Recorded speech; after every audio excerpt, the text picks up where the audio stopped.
Last minute with toppers ಈ ವಿಶೇಷವಾದಂತಹ ವಿಡಿಯೋಕ್ಕೆ ಎಲ್ಲರಿಗೂ ಪ್ರೀತಿಯ ಸ್ವಾಗತ. ಎಸ್, ನಾಳೆ ಬೆಳಕಾಗ್ಬಿಡ್ದ ಮ್ಯಾಥಮೆಟಿಕ್ಸ್ ಎಕ್ಸಾಮಿನೇಷನ್ ಅನ್ನ ತಾವೆಲ್ಲರೂ ಕೂಡ ಬರೀಲಿದ್ದೀರಿ, ಬೋರ್ಡ್ ಎಕ್ಸಾಮಿನೇಷನ್ ಅನ್ನ. ಹಾಗಾಗಿ ಇವತ್ತಿನ ಈ ವಿಡಿಯೋದಲ್ಲಿ ಕೇವಲ ಟಾಪರ್ಸ್ ಗಳ ಅನುಸರಿಸಬೇಕಾದಂತಹ ಟಿಪ್ಸ್ ಅಂಡ್ ಟ್ರಿಕ್ಸ್ ಗಳನ್ನ, ಈಗ ಆಲ್ರೆಡಿ ನೀವು ಸರಣಿ ಪರೀಕ್ಷೆಯಲ್ಲಿ 70ರ ಮೇಲೆ ಅಂಕಗಳನ್ನ ಮಾಡ್ತಿರ್ತೀರಿ. ಔಟ್ ಆಫ್ 80ಗೆ 80ಕ್ಕ 70ರ ಮೇಲೆ 65ರ ಮೇಲೆ ಅಂಕಗಳನ್ನ ಮಾಡ್ತಿರ್ತೀರಿ. ಎಲ್ಲಾದ್ರೂ ಕೆಲವೊಂದಿಷ್ಟು ಸ್ವಲ್ಪ ಮಿಸ್ ಆಗುವಂತ ಚಾನ್ಸ್ ಇರ್ತದ, ಅಂದ್ರೆ ನಿಮ್ಮ ರೀಪ್ರೆಸೆಂಟೇಶನ್ ಮಿಸ್ ಆಗತ್ತದ. ಆ ರೀಪ್ರೆಸೆಂಟೇಶನ್ ಬಗ್ಗೆ ಇವತ್ತ ಈ ವಿಡಿಯೋದಲ್ಲಿ ನಾ ಎಲ್ಲವನ್ನ ತಿಳಿಸ್ಕೊಡ್ತೀನಿ. ಈ ವಿಡಿಯೋವನ್ನ ಪೂರ್ತಿಯಾಗಿ ನೋಡಿದ್ರಿ ಅಂದ್ರ 70ರ ಮ್ಯಾಗ ಮಾಡೋರು ನೀವು ಔಟ್ ಮಾಡಬಲ್ಲರಿ. 80ಕ್ಕೆ 80 ಈಸಿಯಾಗಿ ಮಾಡ್ತೀರಿ ಅಂತ ಆತ್ಮವಿಶ್ವಾಸವನ್ನ ಇಟ್ಕೊಂಡು ನೀವು ಆಗಿರ್ಬಹುದು, ನಾನಾಗಿರ್ಬಹುದು, ಅಂದ್ರೆ ನಾನು ನಿಮಗೆ ಅದನ್ನ ತಿಳಿಸ್ತಾ ಹೋಗ್ತೀನಿ ಈ ಒಂದು ವಿಡಿಯೋದಲ್ಲಿ. ಹಾಗಾದ್ರೆ ಸರ್, ಯಾವ ರೀತಿಯಾಗಿ ನಾವೀಗ 70 ಔಟ್ ಆಫ್ 70 ಮಾಡ್ತಾ ಇದ್ದೇವೆ ಔಟ್ ಆಫ್ 80ಗೆ 80 ಔಟ್ ಆಫ್ 80 ಮಾಡುವಲ್ಲಿ ನಮ್ ಮಿಸ್ಟೇಕ್ಸ್ ಗಳು ಏನ ಅಂತ ನೋಡೋದಾದ್ರೆ, ಫಸ್ಟ್ ನಾವ್ ಏನು ಮಿಸ್ಟೇಕ್ ಮಾಡಬಾರ್ದು ಅನ್ನೋದು ಹೇಳ್ತೀನಿ. MCQ ಅಥವಾ 1 ಮಾರ್ಕ್ಸ್ ಕ್ವಶನ್ ಅಲ್ಲಿ ಯಾವುದೇ ಆದಂತಹ ತಪ್ಪನ್ನ ಮಾಡಬಾರ್ದು. ಫಸ್ಟ್ ಇದು ಔಟ್ ಮಾಡುವವರ ಗುಣಲಕ್ಷಣ ಇದ್ದಂಗಿದೆ. MCQ ದಾಗ ಎಲ್ಲೂ ನಾವು ತಪ್ಪಿನಂತೂ ಮಿಸ್ಟೇಕ್ ಮಾಡಬಾರ್ದು. ಹಾಗಾಗಿ ಕೂಲಂಕುಷವಾಗಿ ಚೆನ್ನಾಗಿ ಪ್ರಶ್ನೆ ಓದಿ 4 ಆಪ್ಷನ್ಸ್ ಗಳನ್ನ ನೋಡಿ, ರಿಮೂವಲ್ ಮೆಥಡ್ ಇದ್ದು ಅಂದ್ರೆ ರಿಮೂವಲ್ ಮೆಥಡ್ ಅನ್ನ ಯೂಸ್ ಮಾಡ್ಬೇಕು. ಇಲ್ಲ ಅಂದ್ರೆ ನಾರ್ಮಲ್ ಕ್ವಶನ್ಸ್ ಇರ್ತಾವ. ಅಂಡ್ ಎಸ್ಪೆಷಲಿ ಇದು ಬಹಳ ಜನ ಗೊತ್ತಿಲ್ಲ. ಆಮೇಲೆ ಮ್ಯಾಥಮೆಟಿಕ್ಸ್ ಎಕ್ಸಾಮ್ ಅನ್ನ ಕಳೆದ 5-6 ವರ್ಷದ ಪರೀಕ್ಷೆಯನ್ನ ನೀವು ತೆಗೆದು ನೋಡ್ರಿ, ಪ್ರಶ್ನೆ ಪತ್ರಿಕೆಯನ್ನ. MCQ ಅಲ್ಲಿ ಯಾವುದೇ ರೀತಿಯಾದಂತಹ ಗೋಲ್ಮಾಲ್ ಪ್ರಶ್ನೆಗಳು ಅಥವಾ ಬಹಳಷ್ಟು ಟ್ವಿಸ್ಟ್ ಪ್ರಶ್ನೆಗಳು ಅಥವಾ ಬಹಳಷ್ಟು ಕಠಿಣ ಪ್ರಶ್ನೆಗಳು ಇಲ್ಲ. ಇದನ್ನ ನಾವು ಅರ್ಥ ಮಾಡ್ಕೋಬೇಕು ಮೊದಲು. MCQ ಆಗಿರ್ಬಹುದು, 1 ಮಾರ್ಕ್ಸ್ ಆಗಿರ್ಬಹುದು, ಇಲ್ಲಿ ಟೋಟಲ್ 16 ಕ್ವಶನ್ಸ್ ಗಳು ಬರ್ತಾವ. MCQ ದಾಗ 8 ಪ್ಲಸ್ 1 ಮಾರ್ಕ್ಸ್ 8. ಈ 16 ಪ್ರಶ್ನೆಗಳು ಈಸಿ ಮಟ್ಟದ್ದು ಇರ್ತಾವ. ಇತ್ತೀಚಿನ ಕೆಲವೊಂದಿಷ್ಟು ಸರಣಿ ಪರೀಕ್ಷೆಯಲ್ಲಿ ಎಲ್ಲೋ 1 ಅಥವಾ 2 ಪ್ರಶ್ನೆಗಳನ್ನ ಸ್ವಲ್ಪ ಟಫ್ ಮಾಡತಾರ. ಟಫ್ ಅಂದ್ರೆ ಏನ, ಟ್ವಿಸ್ಟ್ ಮಾಡತಾರ. ಇದ್ರ ಮ್ಯಾಗ ನಿಮ್ದು ಗಮನ ಇತ್ತು ಅಂದ್ರೆ ಈ 16 ಮಾರ್ಕ್ಸ್ ಅನ್ನ ಫಿಕ್ಸ್ ಆಗಿ ತಗೋತಾರೆ. ಇಲ್ಲಿ ಯಾವುದೇ ಗೊಂದಲ ಮಾಡ್ಕೊಳಕ್ ಹೋಗ್ಬೇಡ್ರಿ. 16ಕ್ಕೆ 16 ಟಾರ್ಗೆಟ್ ಹೊಡಿಬೇಕು. ಯಾಕಪ್ಪ ಅಂದ್ರ ಇಲ್ಲಿ ಒಂದ ತಪ್ಪಿದ್ರಿ ಅಂದ್ರೆ ಔಟ್ ಮಿಸ್ ಆಕೈತಿ. ಮುಂದೆ ಎಲ್ಲೋ 3 ಮಾರ್ಕ್ಸಿಗೆ 4 ಮಾರ್ಕ್ಸ್ ಇಂದ ಬಿಡಿಸುವಾಗ ಸ್ವಲ್ಪ ತಪ್ಪಿದ್ರ ಅಂದ್ರೆ ಅದನ್ನ ಸ್ವಲ್ಪ ರೌಂಡ್ ಹಾಕಿ ಅರ್ಧ ಮಾರ್ಕ್ಸ್ ತೆಗದ 79 ಮಾಡಿದ್ರು ಕೂಡ 79.5 ಅಂದ್ರೂ ಕೂಡ ಇದು ಔಟ್ 80 ಇದ್ದಂಗಿದೆ. ಹಿಂಗ ಮಾಡೋ ಚಾನ್ಸ್ ಇವ್ಯಾಲ್ಯುವೇಟರ್ಗೆ ಇರ್ತದ. ಯಾರು ಚೆಕ್ ಮಾಡ್ತಿರ್ತಾರಲ್ಲ ನಿಮ್ ಪೇಪರ್, ಹಂಗಿರ್ತದ. ಅಂದ್ರೆ 3 ಮಾರ್ಕ್ಸ್ 4 ಮಾರ್ಕ್ಸ್ ಎಲ್ಲೋ ಅಂದ್ರೆ ಸ್ವಲ್ಪ ತಪ್ಪು ಮಾಡಿದ್ರಿ ಅಂದ್ರೆ ಅದನ್ನ ಏನ್ ಮಾಡ್ತಾರ, ಹಿಂಗ್ ರೌಂಡ್ ಹಾಕಿ ಅರ್ಧ ಮಾರ್ಕ್ಸ್ ತೆಗಿತಾರ. 3 ಮಾರ್ಕ್ಸ್ ಇತ್ತಂದ್ರೆ 2.5 ಕೊಡ್ತಾರ. ಇದು ಮುಂದೆ ಕನ್ಸಿಡರ್ ಆಗುವಾಗ 3 ಅಂತ ಕನ್ಸಿಡರ್ ಆಗ್ತಿರ್ತದ. ಅಂಡರ್ಸ್ಟ್ಯಾಂಡ್? ಇಲ್ಲಿ ನಿಮಗೆ ಇಲ್ಲೂ ಮಾರ್ಕ್ಸ್ ಹೋಗಂಗಿಲ್ಲ. ಬಟ್ MCQ ಮತ್ತು 1 ಮಾರ್ಕ್ಸ್ ತಪ್ಪಿರಂದ್ರೆ ಮುಗಿತು, ಹರಿಬ್ರಹ್ಮ ಬಂದ್ರು ನಿಮ್ಗೆ ಚೇಂಜ್ ಮಾಡಕ್ ಬರಂಗಿಲ್ಲ. ಔಟ್ ಹೋತು ಅಂತ ತಿಳ್ಕೊಬೇಕು. ಹಾಗಾಗಿ ಇತರ ಮ್ಯಾಗ ಗಮನ ಹೆಚ್ಚಿಡಬೇಕು. ಇನ್ನ ಮುಂದಿನ ವಿಭಾಗ 2 ಅಂಕದ ಪ್ರಶ್ನೆಗಳು. 2 ಅಂಕದ ಪ್ರಶ್ನೆಗಳಿಗೆ ಬಂದ್ರಂದ್ರ ನಾನು ನಿಮ್ಗೆ ಆಲ್ರೆಡಿ ಒಂದು ಪ್ರೀವಿಯಸ್ ವಿಡಿಯೋದಾಗ ಹೇಳಿದೀನಿ. 4+4 ಅಂತ ಹೇಳಿ ಮಾಡ್ತಾವ. 4 ಈಸಿ ಕ್ವಶನ್ ಇರ್ತಾವ, check easy question and fix question. ಇವನ್ನ ಅಲಗಾಡ್ಸಕ್ ಯಾವನಿಂದನೂ ಸಾಧ್ಯ ಇಲ್ಲ. ಇವ ಸ್ವಲ್ಪ ಟ್ವಿಸ್ಟ್ ಕ್ವಶನ್, ಟ್ವಿಸ್ಟ್ ಈಸಿ ಅಂತ ಕರೀತಾರೆ. ಇವು ಈಸಿ ಅದಾವ, ಇವೇನ್ ಟಫ್ ಅಲ್ಲ. ಇವು ಈಸಿ ಅದಾವ, ಸ್ವಲ್ಪ ಟ್ವಿಸ್ಟ್ ಅದಾವ. ಓಕೆ, ಇಲ್ಲಿ 2 ಮಾರ್ಕ್ಸಿನ ಪ್ರಶ್ನೆಗಳಿಗೆ ಬಂದ್ರಿ ಅಂದ್ರೆ ನೀವು ಇಲ್ಲಿಯೂ ಕೂಡ ಬಹಳಷ್ಟು ಗಮನಾರ್ಹವಾಗಿ ಅಥವಾ ಬಹಳಷ್ಟು ಇಂಟ್ರೆಸ್ಟಿಂಗ್ ಆಗಿ ನೀವೇನ್ ಮಾಡ್ಬೇಕು ಅಂದ್ರೆ ಈ ಪ್ರಶ್ನೆಗಳನ್ನ ಬಿಡಿಸ್ತಾ ಹೋಗ್ಬೇಕಾಗ್ತದ. ಇಲ್ಲಿ 4 ಈಸಿ ಕ್ವಶನ್ ಆಲ್ರೆಡಿ ಡಿಸ್ಕಷನ್ ಮಾಡಿ ನಮ್ಮ ಪ್ರೀವಿಯಸ್ ವಿಡಿಯೋದಾಗ 40ರ ಮ್ಯಾಗ ಹೆಂಗ್ ತಗೋದು ಅಂತ ನೋಡಿನಿ. ಯಾರಾದ್ರೂ ಆ ವಿಡಿಯೋ ನೋಡಿಲ್ಲ ಅಂದ್ರೆ ಆ ವಿಡಿಯೋವನ್ನ ನೋಡ್ರಿ, ಹೆಂಗ್ ತಗೋದು ಅಂತ ಹೇಳೇನ ಕ್ಲಿಯರ್ ಕಟ್ ಆಗಿ, ಬಹಳ ಇಂಟ್ರೆಸ್ಟಿಂಗ್ ಆಗಿ ಹೇಳಿದಾನೆ. ಓಕೆ, ನೀವು ಅದನ್ನ ನೋಡ್ರಿ. 2 ಮಾರ್ಕ್ಸಿನ 4 ಈಸಿ ಕ್ವಶನ್ ಯಾವುವು ಅಂದ್ರೆ, ಅಭಾಗಲಬ್ಧ ಸಂಖ್ಯೆ ಅಂತ ಸಾಧಿಸ್ರ ಅನ್ನೋದೊಂದ, ಶೋಧಕ ಕಂಡುಹಿಡಿದೊಂದ, ಶೋಧಕ ಅಥವಾ ಮೂಲ ಅಂತಾರೋ. ಇಲ್ಲಿ ಶೋಧಕನ ಕಂಡುಹಿಡಿರಿ ನೀವು, ಈಸಿ ಇರ್ತದ. ಸ್ವಭಾವ ಬರಿಬೇಕಾ, ಮತ್ತ ಶೋಧಕ 0ಗಿಂತ ದೊಡ್ಡದಾಗಿದ್ರ ಮೂಲಗಳ ಸ್ವಭಾವ ಏನಾಗಿರ್ತದ, ವಿಭಿನ್ನ ಮತ್ತು ವಾಸ್ತವ ಮೂಲಗಳಿರ್ತಾವ. 0ಗೆ ಈಕ್ವಲ್ ಆಗಿತ್ತಂದ್ರೆ ಶೋಧಕ 0ಗೆ, ಶೋಧಕ ಅಂದ್ರೆ ಏನು, B² - 4AC. ಈ B² - 4AC ಏನಾದ್ರು 0ಗೆ ಈಕ್ವಲ್ ಆಗಿತ್ತಂದ್ರ ಸಮನಾದ ವಾಸ್ತವ ಮೂಲಗಳಿರ್ತಾವ. ಮೂಲಗಳಲ್ಲಿ 0ಗೆ ಏನಾದ್ರು ಸಣ್ಣದಾಗಿತ್ತಂದ್ರೆ, ಶೋಧಕ ಏನಾದ್ರು ನೆಗೆಟಿವ್ ಬರಾತಿತ್ತು ಅಂದ್ರೆ, ಮೈನಸ್ ದಾಗ ಬರಾತಿತ್ತು ಅಂದ್ರೆ ಯಾವುದೇ ಪರಿಹಾರ ಇರಂಗಿಲ್ಲ. ಹೀಗಾಗಿ ಸ್ವಭಾವಗಳನ್ನ ಇಲ್ಲಿ ಬರೀಬೇಕು. ಒಂದು ಅಭಾಗಲಬ್ಧ ಸಂಖ್ಯೆ ಸಾಧಿಸೋದು, ವಾಸ್ತವ ಸಂಖ್ಯೆ ಪಡೆದಿಂದ್ರೆ, ರಿಯಲ್ ನಂಬರ್ಸ್ ಪಡೆದಿಂದ್ರೆ. 2ನೇದ್ದು ಶೋಧಕ ಕಂಡುಹಿಡಿದು ವರ್ಗ ಸಮೀಕರಣ ಪಡೆದಿಂದ್ರೆ. 3ನೇದ್ದು ವರ್ಜಿಸುವ ವಿಧಾನ ಮಾಡುದು, ವರ್ಜಿಸುವ ವಿಧಾನನ ಮಾಡ್ರಿ, ಎಲಿಮಿನೇಷನ್ ಮೆಥಡ್ ಅಂತ ಹೇಳಿ ಕರಿತೇವೆ ನಾವು. 4ನೇದ್ದು AN ಅಥವಾ SN ಕಂಡುಹಿಡಿದು. ಇವು 4 100% ಫಿಕ್ಸ್ ಕ್ವಶನ್. ಈಚೆ ಕಡೆ 4ನ ಗಮನಿಸಿದಾಗ 5ನೇ ಪ್ರಶ್ನೆ ಏನಾಗಿರ್ತದೆ ಅಂದ್ರೆ, ವಾಸ್ತವ ಸಂಖ್ಯೆದ ಇನ್ನೊಂದು ಪ್ರಶ್ನೆ ಆಗಿರ್ತದೆ. ಇದನ್ನ ಬಹಳ ಎಚ್ಚರಿಕೆಯಿಂದ ಬಿಡಿಸ್ಬೇಕು. ಯಾಕಂದ್ರೆ ಇದು ಲಸ ಅಥವಾ ಮಸ ಕಾನ್ಸೆಪ್ಟ್ ಇರ್ತದೆ. ಲಸ ಅಥವಾ ಮಸ ನೀವು ಸರಣಿ ಪರೀಕ್ಷೆ ಒಳಗೆ ನೋಡಿರ್ತಾರೆ. ಎಸ್ಪೆಷಲಿ ಲಸಾದ ಕಾನ್ಸೆಪ್ಟ್ ಇರ್ತದ. ಹಾಗಾಗಿ ಇದನ್ನ ನಾವು ಪ್ರಾಕ್ಟೀಸ್ ಮಾಡ್ಲೇಬೇಕು. ಇನ್ನು 6ನೇ ಪ್ರಶ್ನೆ ಯಾವುದು ಅಂದ್ರೆ ನಿರ್ದೇಶಾಂಕ ರೇಖಾಗಣಿತದ. ನಾವ್ ಇದನ್ನ ಎಕ್ಸ್ಪೆಕ್ಟೇಷನ್ ಏನ್ ಇಡ್ಬೋದು, ದೂರ ಸೂತ್ರ ಅಥವಾ ಮಧ್ಯ ಬಿಂದು ಸೂತ್ರದಿಂದ ಬರುವಂತ ಚಾನ್ಸಸ್ ಬಹಳ ಇರ್ತದ. 99% ಇದೆ ಇರ್ತದ. ದೂರ ಸೂತ್ರ ಅಥವಾ ಮಧ್ಯ ಬಿಂದು ಆಧಾರಿತ ಪ್ರಶ್ನೆನ ಇರ್ತದ ನಿರ್ದೇಶಾಂಕ ರೇಖಾಗಣಿತದಿಂದ. ಇಲ್ಲೊಂದ್ ಸ್ವಲ್ಪ ಎಚ್ಚರಿಕೆ ಅಂದ್ರೆ ವಹಿಸ್ಬೇಕು. ಬಹಳಷ್ಟು ಎಚ್ಚರಿಕೆ ಎಲ್ಲಿ ತಗೋಬೇಕು ಅಂದ್ರೆ ಯೂನಿಟ್ಸ್ ಗಳನ್ನ ಬರೆಯುವಾಗ. ಫಾರ್ ಎಕ್ಸಾಂಪಲ್ ದೂರ ಸೂತ್ರ ಮಾಡಿರಿ ನೀವು ಲೆಕ್ಕ, ಮುಂದ್ ಮಾನಗಳು ಅಂತ ಹೇಳಿ ಬರಿಬೇಕ. ಮಾನಗಳು ಅಂದ್ರೆ ಇದು ಮಾನ ಮರ್ಯಾದೆ ಅಂತದಲ್ಲಿದೆ. ಮಾನಗಳು ಅಂದ್ರೆ ಯೂನಿಟ್. ಮಾನಗಳು ಅಂತ ಬರ್ಯಾಕಬೇಕು ಮುಂದೆ. ಮಧ್ಯ ಬಿಂದು ಮಾಡಿದ್ರ ಅಂದ್ರೆ ಅಲ್ಲೇನು ಯಾವುದೇ ಯೂನಿಟ್ ಹಚ್ಚುವಂತ ಅವಶ್ಯಕತೆ ಇಲ್ಲ. ಓಕೆ, ಇದು 6ನೇ ಕ್ವಶನ್ ನಿರ್ದೇಶಾಂಕ ರೇಖಾಗಣಿತದ ಇರ್ತದೆ 2 ಮಾರ್ಕ್ಸ್. 7ನೇ ಕ್ವಶನ್ ವೃತ್ತಗಳು ಪಾಠದಿಂದ ಬರತ್ತದ. ವೃತ್ತಗಳು ಪಾಠದಿಂದ ಬಂದ್ರು ವೃತ್ತಗಳಲ್ಲಿ 2 ಪ್ರಮೇಯ ಅದಾವ, ನಿಮ್ಗೆ ಗೊತ್ತೈತಿ. ಒಂದು ಬಾಹ್ಯ ಬಿಂದುವಿನಿಂದ ವೃತ್ತಕ್ಕೆ ಎಳೆದ ಸ್ಪರ್ಶಕಗಳು ಸಮ, ಇನ್ನೊಂದು ಸ್ಪರ್ಶ ಬಿಂದುವಿನಿಂದ ಎಳೆದಂತಹ ತ್ರಿಜ್ಯ ಸ್ಪರ್ಶಕಕ್ಕೆ ಸಮ, ಸಾರಿ ಸ್ಪರ್ಶಕಕ್ಕೆ ಲಂಬವಾಗಿರ್ತದ, 90 ಡಿಗ್ರಿ ಇರ್ತದ. ಅದೊಂದು ಪ್ರಮೇಯ, ಇದೊಂದು ಪ್ರಮೇಯ. ಆ ಪ್ರಮೇಯಗಳನ್ನ ಆಧಾರಿತವಾಗಿನ ಈ ವೃತ್ತಗಳು ಪಾಠದಿಂದ ಲೆಕ್ಕಗಳು ಬರೋ ಚಾನ್ಸಸ್ ಇರ್ತದ 2 ಮಾರ್ಕ್ಸ್. ಇಲ್ಲಷ್ಟು ಬಹಳಷ್ಟು ಗಮನವನ್ನ ನೀವು ವಹಿಸಿದ್ರಿ ಅಂದ್ರೆ ಇಲ್ಲೂ ಕೂಡ ನೀವು ಬರಿಬಹುದು. ನೀವು ಟಾಪರ್ಸ್ ಅದರಿ, ಟಾಪರ್ಸ್ ಗಾಗಿ ಈ ವಿಡಿಯೋ. ಪಾಸಿಂಗ್ ಪ್ಯಾಕೇಜ್ ಅವ್ರು ನೋಡ್ಬೇಡ್ರಿ ದಯಮಾಡಿ ಈ ವಿಡಿಯೋ. ಟಾಪರ್ಸ್ ಗಳು ನೋಡ್ರಿ, ನೀವು ಅದನ್ನ ಮಾಡಿರ್ತಾರೆ. ಓಕೆ, ಇಲ್ಲಿ ನಾ ಏನ್ ಮಿಸ್ಟೇಕ್ ಮಾಡಬಾರ್ದು ಅನ್ನೋದನ್ನ ಅಷ್ಟೇ ಹೇಳ್ತೀನಿ. 8ನೇದ ತ್ರಿಕೋನಮಿತಿ ಪಾಠದಿಂದ ಬಂದಿರ್ತದ. ತ್ರಿಕೋನಮಿತಿ ಪಾಠದಿಂದ ಇಲ್ಲಿ ಏನ್ ಮಾಡಿರ್ತಾರ, ಒಂದು ಲಂಬಕೋಣ ತ್ರಿಭುಜ ಕೊಟ್ರ ಅಂತ ತಿಳ್ಕೊರ. ಅಯ್ಯೋ ತಪ್ಪಾತದ, ಇಲ್ಲಿ ಕೊಡ್ತಾನ ಲಂಬಕೋಣ ತ್ರಿಭುಜ ಕೊಟ್ರ ಅಂತ ತಿಳ್ಕೊರೆ. ಒಂದು ಬಾಹು ಮಿಸ್ ಮಾಡಿದ್ರಂತ್ರ, ಫಾರ್ ಎಕ್ಸಾಂಪಲ್ ಇದು 3 4 ಕೊಟ್ಟಿದ್ರು ಬಿಟ್ಟಿದ್ರಂದ್ರ ಅಯ್ಯೋ ಪ್ರಿಂಟ್ ಮಿಸ್ಟೇಕ್ ಆಗೈತೆ ಅಂದ್ರ ಮತ್ತ ಇದನ್ನ ನೀವು ಪೈಥಾಗೋರಸ್ನ ಪ್ರಮೇಯದ ಪ್ರಕಾರ ಕಂಡು ಹಿಡ್ಕೊಂಡ್ ಆಮೇಲೆ ನೀವು ತ್ರಿಕೋನಮಿತಿಗೆ ಹೋಗ್ಬೇಕಾಗ್ತದ. ಅಂಡರ್ಸ್ಟ್ಯಾಂಡ್? ಆಕ್ಚುಲಿ ಇದನ್ನ ಕೊಡ್ತಾನೆ, ಏನ್ ತಪ್ಪಲ್ಲ, 5 ಅಂತ ಕೊಟ್ಟಿರ್ತಾನು. ಈಗ ಸೈನ್ ಎ ಕಂಡು ಹಿಡೀರಿ ಅಂತ ಹೇಳ್ತಾನೆ. ಸೈನ್ ಎ ಅಂದ್ರೆ ಅವ್ವಿ ಅಭಿಮುಖ ವಿಕರ್ಣ ಸೈನ್. ಕಾಸ್ ಅಂದ್ರ ಪೌವಿ ಪಾರ್ಶ್ವ ವಿಕರ್ಣ. ನಿಮ್ಗೆ ಗೊತ್ತದಾವ, ಅನುಪಾತಗಳಂತೂ ಗೊತ್ತದಾವ. ಅದ್ರ ಮ್ಯಾಗ ನೀವು ಲೆಕ್ಕಗಳನ್ನ ಮಾಡಿದ್ರೆ ಮುಗಿತು. 8 ಕ್ವಶನ್ಗಳು ಈ ರೀತಿ ಕವರ್ ಮಾಡ್ಕೋಬೇಕು. ಇಲ್ಲಿ ಎಲ್ಲಾರು ನೆನ್ಪಿಟ್ಕೋರಿ, ಯೂನಿಟ್ ಎಲ್ಲೂ ಮಿಸ್ ಆಗ್ಬಾರ್ದು. ಯೂನಿಟ್ ಅಂದ್ರ ಈ ಮುಂದೆ ಬರೆಯುವಂತ ಮಾನಗಳು. ಫಾರ್ ಎಕ್ಸಾಂಪಲ್ ಎಲ್ಲೆಲ್ಲಿ ಬರ್ತಾವು ಅಂದ್ರೆ, ಈಗ ವೃತ್ತಗಳು ಯಾವ್ದಾದ್ರು ಕ್ವಶನ್ ಕೇಳಿದ ಅಂದ್ರೆ ಸೆಂಟಿಮೀಟರ್ ಅದು ಏನಾದ್ರು ಕೇಳಿದಂದ್ರೆ ಅಲ್ಲಿ ನೀವು ಸೆಂಟಿಮೀಟರ್ ಪರಿಧಿ ಗಿರಿದಿ ಅದ್ ಕೇಳಂಗಿಲ್ಲ. ಆಕ್ಚುಲಿ ವೃತ್ತಗಳಿಗೆ ಸಂಬಂಧಿಸಿದ ವಿಸ್ತೀರ್ಣ ಆಕೈತದ. ವಿಸ್ತೀರ್ಣ ಪರಿಧಿ ಕೇಳಿದಂದ್ರೆ ಇಲ್ಲಿ ಅಂತ ಪ್ರಶ್ನೆ ಕೇಳಂಗಿಲ್ಲ. ಇಲ್ಲಿ ವೃತ್ತಗಳು ಪಾಠದಾಗ ಕೇಳುವಂತ ಕ್ವಶನ್ ಅಂತಾವ ಪ್ರಮೇಯಕ್ಕೆ ಸಂಬಂಧಪಟ್ಟಂತ ಪ್ರಶ್ನೆಗಳು. ಓಕೆ, ಅಥವಾ ಈ ಸ್ಪರ್ಶಕಕ್ಕೆ ಸಂಬಂಧಪಟ್ಟಂತ ಪ್ರಶ್ನೆಗಳು. ಸ್ಪರ್ಶಕಗಳ ಉದ್ದ ಸಮ ಆಗಿರ್ತದೆ, ಅದನ್ನ ಸಾಧಿಸ್ರಿ ಅಂತ ಪ್ರಶ್ನೆಗಳನ್ನ ಅಲ್ಲಿ ಕೇಳ್ತಿರ್ತಾರೆ. ಓಕೆ, ಸಣ್ಣ ಲೆವೆಲ್ ಕ್ವಶನ್ಸ್ ಗಳನ್ನ, ಬಾಳ್ ಟಫ್ ಏನಿರಂಗಿಲ್ಲ, ಸಣ್ಣ ಲೆವೆಲ್ ಕ್ವಶನ್ಸ್ ಗಳು ಇರ್ತಾವ. ಅಲ್ಲಿ ನೀವು ಗಮನಾರ್ಹವಾಗಿ ಅದನ್ನ ಗಮನವಹಿಸಬೇಕು.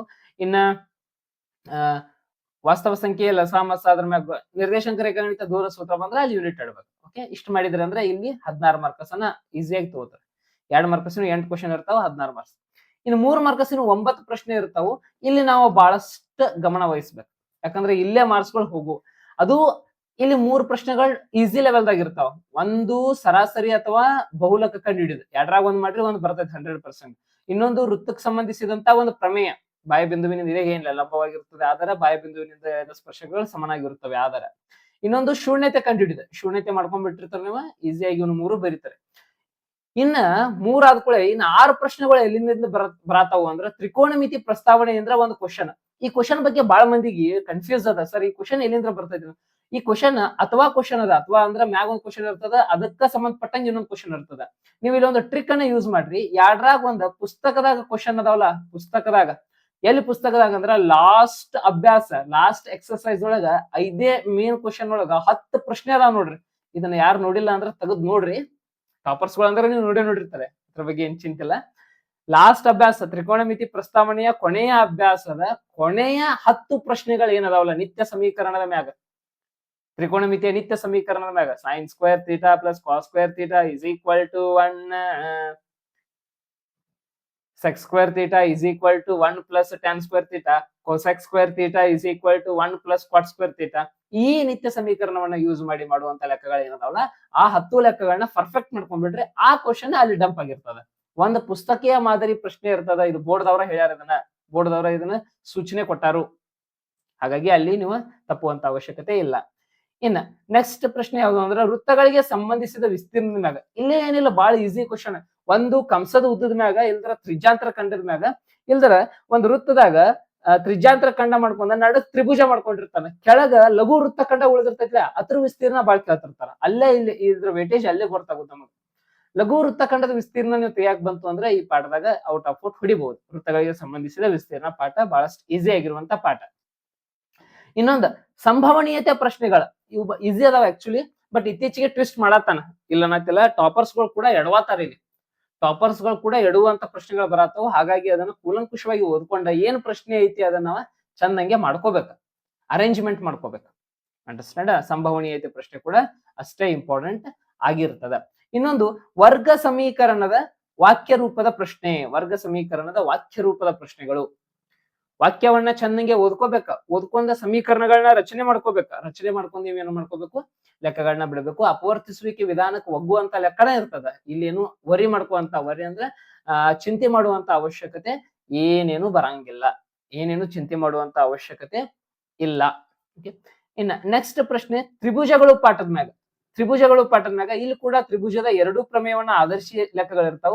ಒಂದು ತೇಲ್ಸಿನ ಪ್ರಮೇಯದ ಮ್ಯಾಗ ಏನಾದ್ರು ಲೆಕ್ಕ ಇರ್ತದ, ಇಲ್ಲ ಅಂದ್ರೆ ಕೋಣ ನಿರ್ಧಾರಕ ಗುಣ ಪ್ರಮೇಯದ ಮ್ಯಾಗ ಏನಾದ್ರು ಲೆಕ್ಕ ಇರ್ತದ. ಇದನ್ನು ನೀವು ಈಸಿಯಾಗಿ ಕ್ರ್ಯಾಕ್ ಮಾಡಬಹುದು. ಒಂದ್ ಸ್ವಲ್ಪ ಇದ್ರ ಬಗ್ಗೆ ಇನ್ನ ಪ್ರಾಕ್ಟೀಸ್ ಮಾಡಿಲ್ಲ ಅಂದ್ರೆ ಮಾಡ್ಕೊಂಡ್ರಿ ಅಂದ್ರೆ ಬಹಳ ಈಸಿಯಾಗಿ ಇದನ್ನ ತಗೋಬಹುದು. ಇನ್ನೊಂದು ಲಾಸ್ಟ್ ಕ್ವಶನ್, ನಿರ್ದೇಶಾಂಕ ರೇಖಾಗಣಿತ. ನಿರ್ದೇಶಾಂಕ ರೇಖಾಗಣಿತ ನಿರ್ದೇಶಾಂಕ ರೇಖಾಗಣಿತದ ಯಾವುದೇ ಪ್ರಶ್ನೆ ಬಂದ್ರು ಕೂಡ ಅದು ಭಾಗ ಪ್ರಮಾಣದ ಸೂತ್ರವನ್ನ ಅಪ್ಲೈ ಮಾಡುವಂತ ಕ್ವಶನ್ ಇರ್ತದ. 99% ಅಂತ ಹೇಳ್ತಾನೆ. ಇಲ್ಲಿ ತ್ರೈಭಾಜಕ ಬಿಂದುಗಳು ಅನ್ನುವಂತ ಪ್ರಶ್ನೆ ಐತಿ, ಸರಳ ರೇಖಾಗತವಾಗೈತನ ಅನ್ನುವಂತ ಪ್ರಶ್ನೆ ಐತಿ, ಭಾಗ ಪ್ರಮಾಣದ ಸೂತ್ರ ಡೈರೆಕ್ಟ್ ಅನುಪಾತ ಅವರ ಕೊಟ್ಟ ನಿಮಗೆ XY ಕಂಡುಹಿಡಿ ಅನ್ನುವಂತ ಸೂತ್ರ ಪ್ರಶ್ನೆ ಐತಿ. ಇನ್ನು XY ಅವರ ಕೊಟ್ಟ ನಿಮಗ ಅನುಪಾತಗಳನ್ನ ಕಂಡುಹಿಡಿರಿ ಅನ್ನುವಂತ ಪ್ರಶ್ನೆ ಬರ್ತದ. ಅವೆಲ್ಲವನ್ನ ಕೂಲಂಕುಷವಾಗಿ ಗಮನಿಸಬೇಕು. ಅಗೇನ್ ಇಲ್ಲಿ ಒಂದು ಟಿಪ್ಸ್ ಹೇಳ್ತಾನೆ ನಾನು ನಿಮ್ಗ, ಇದು ಬಹಳಷ್ಟು ಇಂಪಾರ್ಟೆಂಟ್ ಟಿಪ್ಸ್. ಎಲ್ಲೂ ಕೂಡ ಯೂನಿಟ್ ಮಿಸ್ ಮಾಡಬೇಡ್ರಿ. ಯೂನಿಟ್ ಅಂದ್ರೆ ಸೆಂಟಿಮೀಟರ್, ಸೆಂಟಿಮೀಟರ್ ಸ್ಕ್ವೇರ್, ಮುಖ್ಯವಾಗಿ ವೃತ್ತಗಳಿಗೆ ಸಂಬಂಧಿಸಿದ ವಿಸ್ತೀರ್ಣ ಪಾಠದಾಗ ಸೆಂಟಿಮೀಟರ್ ಬರ್ತಾವ, ಅವ್ನ ಮಿಸ್ ಮಾಡಬೇಡ್ರಿ. ಅಂಡ್ ಸಿಂಪ್ಲಿಫೈ ಮಾಡೋದನ್ನ ಮರಿಬೇಡ್ರಿ, ಸಿಂಪ್ಲಿಫಿಕೇಶನ್ ಇರ್ಲಿ. ವಿಶೇಷವಾಗಿ ಸಂಭವನೀಯತೆ ಪಾಠದಾಗ 4/6 ಬಂತ ಅಂತ ತಿಳ್ಕೊರೆ, ಇಷ್ಟ ಇಟ್ರಿ ಅಂದ್ರೆ ನಿಮ್ದು ರಾಂಗ್ ಆಗೋ ಚಾನ್ಸಸ್ ಇರ್ತದನ. 2 2 2 3 2/3 ಅಂತ ಎಡಾಕಬೇಕು. ಇದಕ್ಕೆ ನಾವು ಸಿಂಪ್ಲಿಫಿಕೇಶನ್ ಅಂತ ಹೇಳಿ ಕರಿತೇವೆ. ಸಿಂಪ್ಲಿಫಿಕೇಶನ್ ಅನ್ನೋದು ಬಹಳಷ್ಟು ಇಂಪಾರ್ಟೆಂಟ್ ಗಣಿತದಾಗ. ಹಾಗಾಗಿ ಸಂಭವನೀಯತೆ ಪಾಠದಾಗ ಸಿಂಪ್ಲಿಫಿಕೇಶನ್ ಮಾಡಿಡ್ರಿ. ವೃತ್ತಗಳಿಗೆ ಸಂಬಂಧಿಸಿದ ವಿಸ್ತೀರ್ಣ ಉತ್ತರ ಭಿನ್ನರಾಶಿ ಆಗಿಟ್ರು ನಡೀತದೆ, ಏನು ಪ್ರಾಬ್ಲಮ್ ಇಲ್ಲ. ಓಕೆ. ಅಂಡ್ ವಾಕ್ಯ ರೂಪದ ಪ್ರಶ್ನೆಗಳನ್ನ ವಾಕ್ಯ ರೂಪದಿಂದ ಎಂಡ್ ಮಾಡಬೇಕು. ಇದು ಕೂಡ ಒಂದು ವಿಶೇಷವಾದಂತ ಮಾಹಿತಿ. ಇನ್ನ 4 ಮಾರ್ಕಸಿನ ಪ್ರಶ್ನೆಗಳಿಗೆ ಹೋಗೋಣ. 4 ಮಾರ್ಕಸಿನ ಪ್ರಶ್ನೆಗಳಲ್ಲಿ ಫಸ್ಟ್ ನೀವೆಲ್ಲರೂ ತೆಗೆಯುವುದು ನಕ್ಷೆ ಒಂದ, ಪ್ರಮೇಯ ಒಂದ. ಇದನ್ನಂತೂ ಮಾಡೇ ಮಾಡ್ತಾರೆ. ಇಲ್ಲಿ ಮಾಡುವಾಗ ಬಾಳ ಮಂದಿ ಏನ್ ಮಾಡ್ತಾರೋ, ನಕ್ಷೆ ತೆಗೆದ ಮ್ಯಾಗ ಹಿಂಗ ಕ್ರಾಸ ಬಂದಿರ್ತಾವ, ಛೇದಿಸುವ ರೇಖೆನ ಬರ್ತಾವ. ಇದಂತೂ ಫಿಕ್ಸ್, ಬೇರೆ ಸಮಾಂತರ ಆಯ್ಕೆಗಳು ರೇಖೆಗಳನ್ನ ಹಾಕುದಿಲ್ಲ ಅವ್ರ. ಇಲ್ಲಿ ಎಲ್ಲಿ ಕೋಆರ್ಡಿನೇಟ್ ಆಗಿರ್ತದಲ್ಲ ಅಲ್ಲಿ ನಿರ್ದೇಶಾಂಕ ಬರೀರಿ 2,3 ಹಿಂಗೇನಾರ. ಅಂದ್ರೆ ಇಲ್ಲಿ 2 ಹತ್ತಿರ್ತದ ಎಕ್ಸ್ ಅಕ್ಷದ ಮ್ಯಾಗ, ಇಲ್ಲಿ 3 ಹತ್ತಿರ್ತದ. 2,3 ಅಂತ ಚೆನ್ನಾಗಿ ಇದನ್ನ ಮಾಡ್ರಿ. ಇನ್ನು ರೈಟ್ ಸೈಡ್ ಒಳಗ ಸ್ಕೇಲ್ ಬರೀರಿ. ಸ್ಕೇಲ್ ಅಂದ್ರ ಅಳತೆ ಮಾನಗಳು. ಎಕ್ಸ್ ಅಕ್ಷ is equal to 1 centimetre is equal to 1 ಮಾನ. ನೀ ಏನ್ ತಗೊಂಡಿರ್ತಿ ಅದನ್ನ ಇದನ್ನ ಹೇಳ್ತಾರೆ ನಿಮ್ ಟೀಚರ್ಸ್ ನಿಮಗೆ ಶಾಲ್ಯಾಗ. ಒಟ್ಟ ಈ ಅಳತೆ ಮಾನವನ್ನ ಬರೆಯಾಕ ಬೇಕಾದ್ರೆ ರೈಟ್ ಸೈಡ್ ಇದನ್ನ ಬರಲಿಲ್ಲ ಅಂದ್ರೆ 1 ಮಾರ್ಕಸ್ ತೆಗೆದಿರ್ತಾರ. ಅಲ್ಲೆಲ್ಲೇ 1 ಮಾರ್ಕಸ್ ತೆಗಿತಿರ್ತಾರ, ನಿಮ್ಗೆ ಗೊತ್ತಾಗುದಿಲ್ಲ ಅದ. ಆಮೇಲೆ ಸರ್ ಎಲ್ಲಾ ಔಟ್ ಆಫ್ ಔಟ್ ಬರ್ದನ್ರಿ ಅಂತ ಹೊರಗೆ ಬರ್ತಾರೆ. ಆಮೇಲೆ ರಿಸಲ್ಟ್ ಬರ್ಬೋದ 1-4-5 ಮಾರ್ಕ್ಸ್ ಹೋಗಿರ್ತಾವ. ಯಾಕಂದ್ರೆ ಇಂಥವ್ ಸಣ್ಣ ಸಣ್ಣ ಸಿಲ್ಲಿ ಮಿಸ್ಟೇಕ್ ಮಾಡಿರ್ತಾರೆ. ಸ್ಕೇಲ್ ಬರೆಯುವುದನ್ನ ಮಿಸ್ ಮಾಡಬಾರ್ದು ಯಾರು. ಅಳತೆ ಮಾನವನ್ನ ಬರದ ಬರಿಬೇಕು ನಕ್ಷೆ ತೆಗೆಯುವಾಗ. ಇನ್ನು ಪ್ರಮೇಯವನ್ನ ಪ್ರಮೇಯ ಬರೆಯುವಾಗ ಸಿಸ್ಟಮೆಟಿಕ್ ಆಗಿ ಬರಿಬೇಕಂದ್ರೆ ದತ್ತನ ಫಸ್ಟ್ ಬರಿಬೇಕ. ನಿರೂಪಣೆ ಅವ್ರು ಕೊಟ್ಟಿರ್ತಾರ, ಏನ್ ತರಿಕಡಿಸುವಂತ ಅವಶ್ಯಕತೆ ಇಲ್ಲ. ದತ್ತ ಫಸ್ಟ್ ಬರಿಬೇಕು, ಸಾಧನೆಯ ಬರಿಬೇಕು, ರಚನೆ ಬರಿಬೇಕು, ಸಾಧನೆ ಬರಿಬೇಕು. ಈ 4 ಪಾಯಿಂಟ್ಸ್ ಹಿಂಗ ಕ್ರೊನಾಲಜಿಕಲ್ ಆರ್ಡರ್ ಒಳಗ ಇರಬೇಕು. ಈ ಆರ್ಡರ್ ಒಳಗ ಇರಬೇಕು. ಇನ್ನು ಬಹಳಷ್ಟು ಇಂಪಾರ್ಟೆಂಟ್ ಏನಂದ್ರೆ ಚಿತ್ರ ತೆಗಿಬೇಕು ಮೊದಲು. ಮತ್ತೆ ಚಿತ್ರ ಇಲ್ದ ನೀವು ಏನು ಬೇಕಾದ್ ಬರೆದ್ರು 0 ಮಾರ್ಕ್ಸ್. ಅದು 0 ಮಾರ್ಕ್ಸ್. ಚಿತ್ರ ಬಿಟ್ಟು ನೀವು ಇದನ್ನೆಲ್ಲ ದತ್ತ ಸಾಧನೆಯ ಬರ್ದನ್ರಿ, ರಚನೆ ಬರ್ದನ್ರಿ, ಕೆಳಗ್ ಲೈನ್ ಹಾಕೇನ್ರಿ, ಹೈಲೈಟ್ ಮಾಡೇನ್ರಿ, ನೀ ಯಾ ಹೈಲೈಟ್ ಮಾಡ್ರಿ ಯೂಸ್ ಇಲ್ಲ. ಚಿತ್ರ ಮೇನ್ ಇಂಪಾರ್ಟೆಂಟ್. ಆ ಚಿತ್ರ ತೆಗಿಯಾಕ ಬೇಕು. ಅಂಡರ್ಸ್ಟ್ಯಾಂಡ್? ಇದು ಬಹಳಷ್ಟು ವಿಶೇಷವಾಗಿರುವಂತದ್ದು. ಪ್ರಮೇಯ ಮತ್ತು ನಕ್ಷೆ ಮಾಡಿರ್ತಾರೆ. ಇನ್ 2 ಕ್ವಶನ್ ಸಮಾಂತರ ಶ್ರೇಣಿ ಮ್ಯಾಗ ಅಪ್ಲೈಡ್ ಕ್ವಶನ್. ಇದನ್ನಂತೂ ಮಾಡೇ ಮಾಡ್ತಾರೆ ನೀವು ಟಾಪರ್ಸ್ ಅಂದ್ರೆ. ಇನ್ನ ತ್ರಿಕೋನಮಿತಿಯ ಅನ್ವಯದ ಪ್ರಶ್ನೆ ಇದನ್ನು ಮಾಡ್ತೀರಿ. ಇಲ್ಲೊಂದ್ ಸ್ವಲ್ಪ ನೀವು ಪೂರ್ತಿಯಾಗಿ ಪ್ರಶ್ನೆಯನ್ನ ಓದ್ರಿ. ಈ ಪೂರ್ತಿ ಪ್ರಶ್ನೆಯನ್ನ ಓದೋದನ್ನ ನಾ ಲಾಸ್ಟ್ ಹೇಳ್ತಾನೆ. ಲಾಸ್ಟ್ ಕೆಲವೊಂದಿಷ್ಟು ಟಿಪ್ಸ್ ಅಂಡ್ ಟ್ರಿಕ್ಸ್ ಅದಾವ ನಿಮಗ. ಒಂದ್ ಸ್ವಲ್ಪ ವೇಟ್ ಮಾಡ್ರಿ, ನಾ ಲಾಸ್ಟ್ ಅದನ್ನ ಹೇಳ್ತೇನೆ. ಈ ವಿಡಿಯೋದ ಕೊನೆಗೆ ಎಲ್ಲಿ ನೀವು ಮಿಸ್ ಮಾಡತ್ತೀರಿ ಅನ್ನೋದನ್ನ ಎಲ್ಲಾ ಪೂರ್ಣವಾಗಿ ಸ್ಟಡಿ ಮಾಡಿ ಹೇಳ್ತಾನ. 2 ಕ್ವಶನ್ ಈಸಿ ನಕ್ಷೆ ಪ್ರಮೇಯ, 2 ಕ್ವಶನ್ ಅನ್ವಯಿಕ ಪ್ರಶ್ನೆಗಳು. ಅದನ್ನು ಕೂಡ ನೀವು ಬಿಡಿಸಬಹುದು ಟಾಪರ್ಸ್. ಇನ್ನು 5 ಮಾರ್ಕಸಿನ ಪ್ರಶ್ನೆ ಮೇಲ್ಮೈ ವಿಸ್ತೀರ್ಣ ಮತ್ತು ಘನಫಲದ ಪ್ರಶ್ನೆ. ಇಲ್ಲಿ ಮೇಲ್ಮೈ ವಿಸ್ತೀರ್ಣ ಅಥವಾ ಘನಫಲದ ಯಾವ್ದಾದ್ರು ಒಂದ್ ಕೀ ಇರ್ತಾನು. ಎರಡು ಪ್ರಶ್ನೆ ಇರ್ತಾವ ಅಥವಾ ಕ್ವಶನ್ ಇರ್ತದೆ, ಇಲ್ಲಿ ಚಾಯ್ಸ್ ಇರ್ತದೆ, ಮ್ಯಾಗ ಒಂದ್ ಪ್ರಶ್ನೆ ಇರ್ತದೆ, ಕೆಳಗ ಒಂದ್ ಪ್ರಶ್ನೆ ಇರ್ತದೆ 5 ಮಾರ್ಕ್ಸಿಗೆ. ನೋಡ್ರಿ ಯಾವ್ದು ಇಷ್ಟ ಆಗ್ತದ ಅಥವಾ ಯಾವ್ದು ಈಸಿ ಅನಿಸ್ತದ ನೋಡಿ ಮಾಡಿ ನೀವು ಮಾಡ್ಬೇಕು. ಇನ್ನ ಶಂಕುವಿನ ವಿಷಯಕ್ಕೆ ಬಂದ್ರಂದ್ರ ಗಣಫಲ ಕೊಟ್ಟಾಗ ಓರೆ ಎತ್ತರನ ಕೊಟ್ಟಿರ್ತಾನ, ಓರೆ ಎತ್ತರ ಏನು ಕೊಟ್ಟಿರ್ತಾನ 3 ಸೆಂಟಿಮೀಟರ್ ಅಂತೇಳಿ, ಹೈಟ್ ಕೊಟ್ಟಿರುದಿಲ್ಲ. ನೀವು ಹೈಟ್ ಅನ್ನ ಮತ್ತೆ ಅಗೇನ್ ನೀವು ಓರೆ ಎತ್ತರದ ಒಂದು ಸೂತ್ರ ಐತ್ಲ, L √r² + h², ಈ ಸೂತ್ರ ಹಚ್ಚಿದ ತೆಗಿಬೇಕಾಗ್ತದ. ಮತ್ತೆ ಅದ್ರ ಹೈಟ್ ಅನ್ನ ಈ ರೂಟ್ ಈಚ್ ಕಡೆ ಕಳ್ಸೋದ, r² ಈಚ್ ಕಡೆ ಕಳ್ಸೋದ, ನೀವು h ಅಷ್ಟ ಸಪರೇಟ್ ಮಾಡ್ಕೊಂಡು h ಅನ್ನ ತೆಗಿಬೇಕಾಗ್ತದೆ. ಘನಫಲ ಕಂಡುಹಿಡಿಯುವಾಗ h ಬೇಕ ಶಂಕುವಿಂದ. ವಿಸ್ತೀರ್ಣಗಳನ್ನ ಕಂಡುಹಿಡಿಯುವಾಗ ಎಲ್ ಇದ್ರ ಸಾಕು. ಎಲ್ ಅಂದ್ರ ಓರೆ ಎತ್ತರ, ಲ್ಯಾಟ್ರಲ್ ಹೈಟ್ ಅಂತ ಹೇಳಿ ಕರಿತಾವ ನಾವು. ಕ್ಲಿಯರಾ? ಈ ಮಾಹಿತಿ ಎಲ್ಲರಿಗೂ ಕ್ಲಿಯರಾ? ಓಕೆ, 5 ಮಾರ್ಕ್ಸ್ ಮಾಡುವಾಗ ಯೂನಿಟ್ ಒಟ್ಟ ಮಿಸ್ ಮಾಡಕ್ ಹೋಗ್ಬೇಡ್ರಿ, ಸಿಂಪ್ಲಿಫಿಕೇಶನ್ ಮಿಸ್ ಮಾಡಕ್ ಹೋಗ್ಬೇಡ್ರಿ. ಸಿಂಪ್ಲಿಫಿಕೇಶನ್ ಅಂದ್ರೆ ಕಡ್ತಾ ಹೊಡೆದಿಡುದ, ಪಾಯಿಂಟ್ ದಾಗ ಇಡ್ಬೇಕು. 3.83 ಹಿಂಗ್ ಬಂದು ಅಂದ್ರೆ ಪಾಯಿಂಟ್ ದಾಗ ಇಡ್ಬೇಕು. ಇದನ್ನ ಭಿನ್ನ ರಾಶಿಯಾಗಿ ಇಡಬಾರ್ದು. 283 ಡಿವೈಡೆಡ್ ಬೈ 17 ಬಂತ ಅಂತ ತಿಳ್ಕೊರಿ, ಇಷ್ಟ ಇಡಬಾರ್ದು. ನೀವು ಮಾರ್ಕ್ಸ್ ಕೊಡಂಗಿಲ್ಲ ಅಥವಾ ಒಂದು ಮಾರ್ಕ್ಸ್ ತೆಗಿತಾರು. ಇದನ್ನ ಕಡ್ತಾ ಹೊಡೆದ ಸಿಂಪ್ಲಿಫೈಡ್ ಆನ್ಸರ್ ಒಳಗ ಇಡಬೇಕು. ಇನ್ನು ಕೆಲವೊಂದಿಷ್ಟು ಸಂದರ್ಭದಲ್ಲಿ 100 ಮೀಟರ್ ಸ್ಕ್ವೇರ್ಗೆ 15 ರೂಪಾಯಿ 16 ರೂಪಾಯಿ ಹಿಂಗ್ ಕೊಟ್ಟಿರ್ತಾನ, ರೊಕ್ಕದ ಕೊಟ್ಟಿರ್ತಾನ.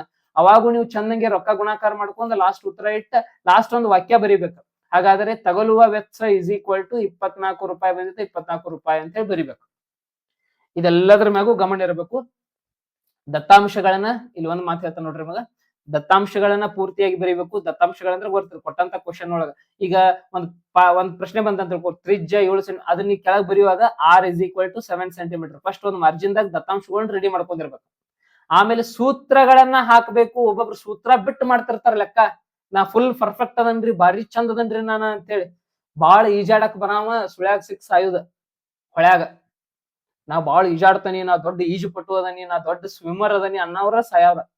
ಹಂಗಾಗಿ ಬಾಳ ಓವರ್ ಕಾನ್ಫಿಡೆನ್ಸ್ ಬೇಡ, ಬಹಳಷ್ಟು ಆತ್ಮವಿಶ್ವಾಸ ಬೇಡ.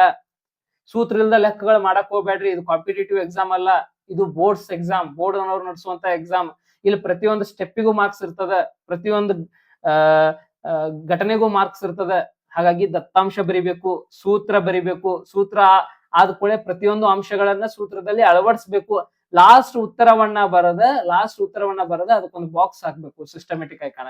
ನೆಕ್ಸ್ಟ್ ಪ್ರಶ್ನೆ ಬರೆಯುವಾಗ ಒಂದು ಲೈನ್ ಅಥವಾ ಡಬಲ್ ಲೈನ್ ಅನ್ನ ಹಾಕಿ ನೆಕ್ಸ್ಟ್ ಪ್ರಶ್ನೆ ನಂಬರ್ ಅನ್ನ ಹಾಕಬೇಕು. ಇವೆಲ್ಲವೂ ಕೂಡ ಬಹಳಷ್ಟು important out of 4 ತಗೊಳ್ಳೋರಿಗೆ.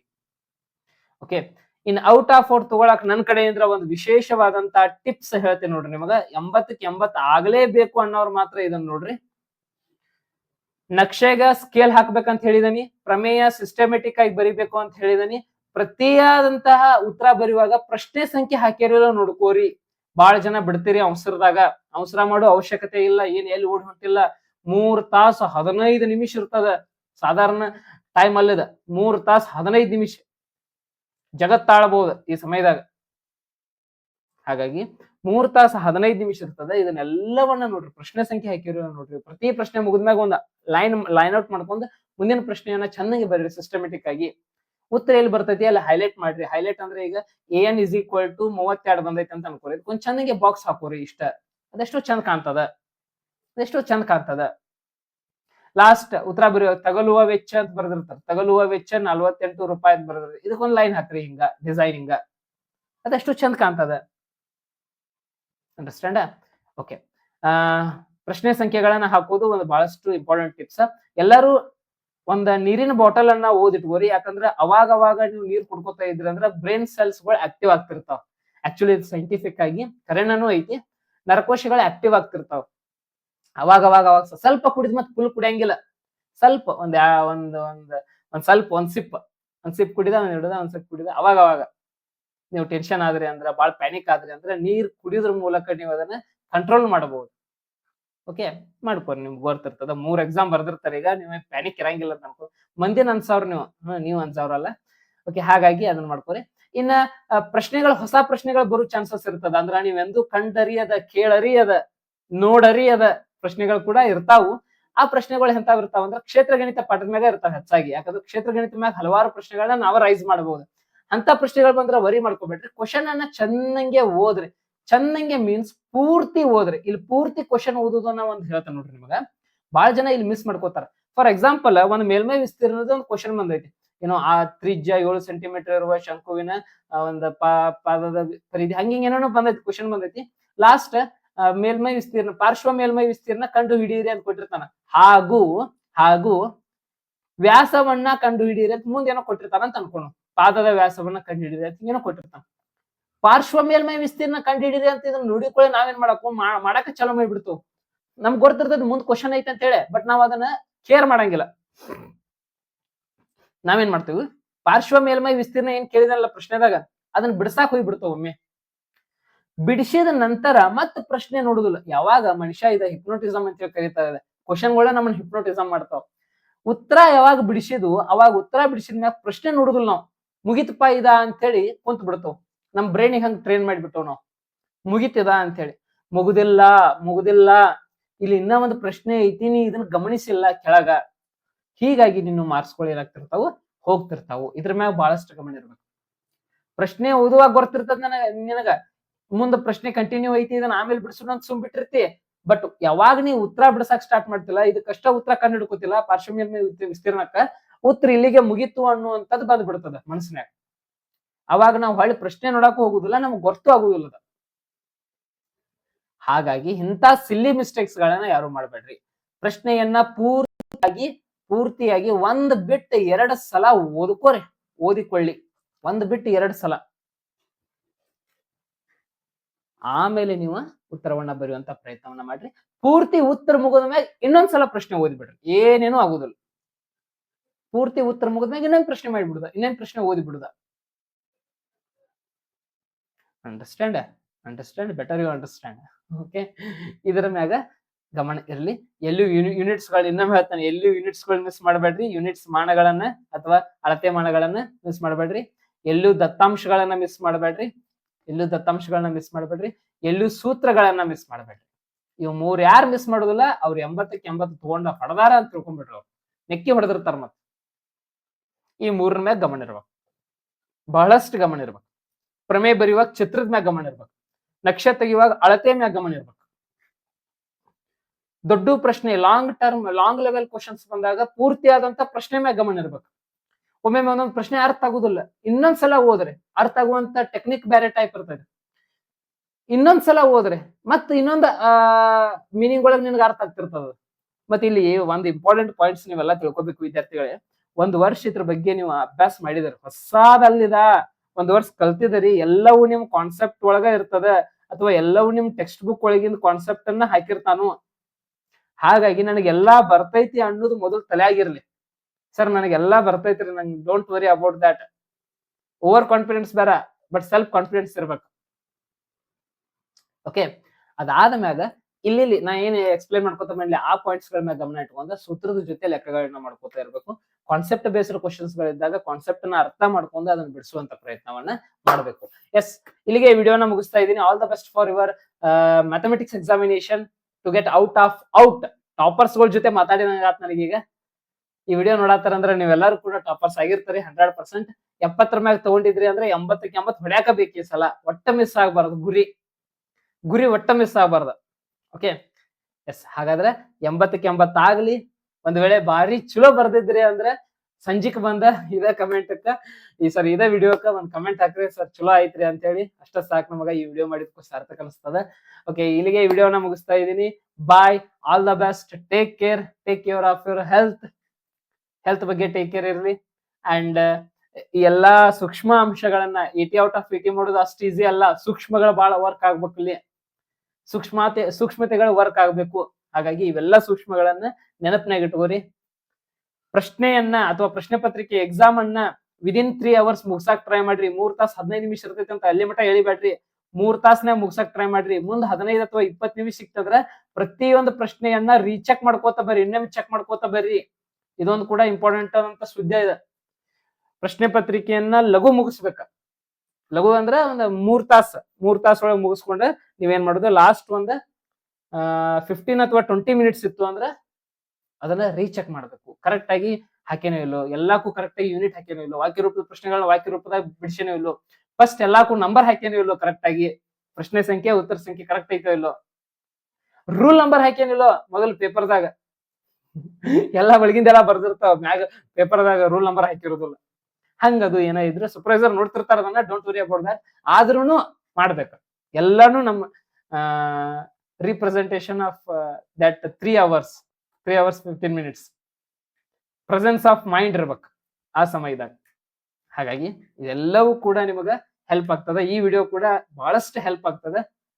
I hope ನಿಮ್ಗೆಲ್ಲರಿಗೂ ಹೆಲ್ಪ್ ಆಗ್ಯದ. ಎಸ್, ಇಲ್ಲಿಗೆ ಈ ವಿಡಿಯೋನ ಮುಗಿಸ್ತಾ ಇದ್ದೀನಿ. Thank you for all. Yes, ನಿಮ್ ಫ್ರೆಂಡ್ಸಿಗೆ ಕೂಡ ಔಟ್ ಮಾಡೋ ಫ್ರೆಂಡ್ಸಿಗೆ ಕೂಡ ಇದನ್ನ ಶೇರ್ ಮಾಡ್ರಿ, ಅವರು ಕೂಡ ನೋಡ್ಲಿ. ಎಲ್ಲರೂ ಕೂಡ ಕಲಿಬೇಕು, ಎಲ್ಲರೂ ಕೂಡ ಬೆಳಿಬೇಕು.